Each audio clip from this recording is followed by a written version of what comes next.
ఆత్మబంధువులు, ఆత్మీయులు, కమ్మ మహాజన ప్రముఖులందరికీ నా నమస్కారాలు. పేరు పేరున ఈ అవకాశం, ఈ సమాఖ్య ఏర్పాటు చేసిన జట్టి కుసుమ్ కుమార్ గారికి ధన్యవాదాలు. అనేక మంది కామ్మ సామాజిక వర్గం తాలూకు వారి విశిష్టత, వారి ప్రతిష్ట, వారి గత వైభవం, గత చరిత్ర గురించి అనేక సార్లు అనేక సందర్భాల్లో ప్రస్తావించారు. ఇవాళ కూడా ప్రస్తావించారు, మాట్లాడారు. అయితే నేను మన గత వైభవం గురించి జోలికి పోకుండా ఇవాళ ఏంటి మన పరిస్థితి అనే దాని గురించి ఒక్క 2 నిమిషాలు మాట్లాడదలుచుకున్నాను. జట్టి కుసుమ్ కుమార్ గారు ఇవాళ ఈ ప్రయత్నాన్ని మనందరం ఖచ్చితంగా అభినందించి తీరాలి. కారణం ఏంటంటే కమ్మ సామాజిక వర్గం ఒక సంధి కాలంలో ఉంది. అయిన వాళ్ళకి కాని వాళ్ళకి కూడా మనం అక్కర్లేకపోతున్నాం. ఇది గమనించుకోవాలి. ఎందుకంటే ఏనాడు, ఆనాడైనా, ఈనాడైనా, ఏనాడైనా, ఏ రోజు కూడా మనం సమాజ హితం కోరాం. అభ్యుదయం, ఆదర్శం, 10 మందిని కలుపుగలిగే కలుపుకోరుతనం, ఉపాధి కల్పించే ఔదార్యం, 10 మందికి పెట్టాలన్న సంకల్పం, ఆశయం, మంచి బుద్ధి కలిగి ఉన్నాం మనం. ఇది కూడా నేరమా? ఒక మహాకవి అన్నాడు, నలుపు చేసిన నేరం ఏంటని. అలాగే సమాజంలో కలిసిమెలిసి బతకాలనుకుంటూ నేరంగా కనిపిస్తూ ఉంది. మనం గత ఒక దశాబ్దంగా, ఒక రకంగా చెప్పాలంటే 2 దశాబ్దాలుగా ఎంతో వివక్ష గురవుతున్నాం. ఒక రాజకీయ పార్టీని, ఒక వ్యక్తిని బద్నాం చేయాలంటే కులం భుజం మీద తుపాకీ పెట్టి కలుస్తూ ఉన్నారు.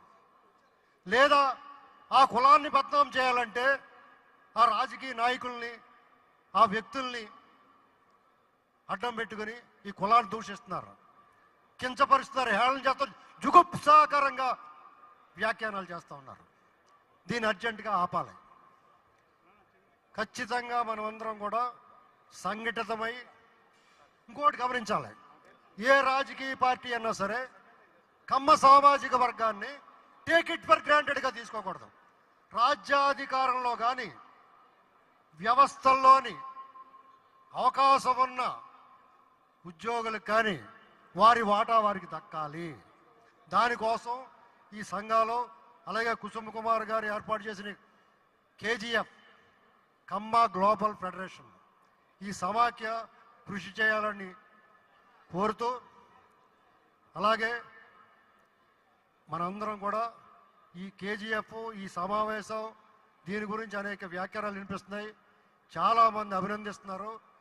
ఒక రకంగా అరాచకం మీద ఆనాడైనా సరే, ఏనాడైనా సరే భారత స్వాతంత్రం కోసం పోరాటంలో మన సామాజిక వర్గం ఎలా అయితే నిలబడిందో, ఈ 2 రాష్ట్రాల్లో కూడా అరాచకం మీద, అవినీతి మీద, దుర్మార్గం మీద కూడా పోరాడి నిలబడి అక్రాస్ గ్లోబ్ కదిలి వచ్చింది ఈ దేశంలో 2 రాష్ట్రాల నుంచి. అలాగే ఈ ప్రపంచంలో అన్ని దేశాల నుంచి కూడా వచ్చి ఇవాళ ఈ సంఘీభావం ప్రకటించారు. ఈ సమాఖ్యను ఏర్పాటు చేసిన, ఈ సమావేశం ఏర్పాటు చేసిన కుసుమ్ కుమార్ గారికి మనం ధన్యవాదాలు తెలుపుతూ, ఇంకో సందర్భంలో మన ఆవేదనని, మన ఆక్రోశాన్ని, మన ఉక్రోషాన్ని మనం పంచుకుందాం. ప్రస్తుతానికి సమయాభావం వల్ల, మిగతా వక్తలు ఉండటం వల్ల మనం పరిమితంగా మాట్లాడాల్సి వస్తుంది. ఖచ్చితంగా కానీ కమ్మ ప్రముఖులు, పెద్దలు అందరూ ఆలోచించి తీరాల్సిన సమయం ఇది. మనకి సంధికాలం, గతానికి భవిష్యత్తుకి మధ్య సంధికాలంలో ఉన్నాం. మనకు జరుగుతున్న అన్యాయం కళ్ళ ముందు కనిపిస్తుంది. దీన్ని గమనించండి ఒకసారి. కమ్మ సామాజిక వర్గం తలుచుకుంటే ఏం జరుగుద్దనేటువంటిది 6 నెలల క్రితం, ఒక 40 రోజుల క్రితం మనం చూసాము. కాబట్టి దీన్ని గమనించి రాజకీయ ప్రముఖులైనా, నాయకులైనా, దేశాధినేతలైనా, రాష్ట్రాధిపతులైనా గమనించమని దయచేసి మా విన్నపం. Thank you sir. Thank you.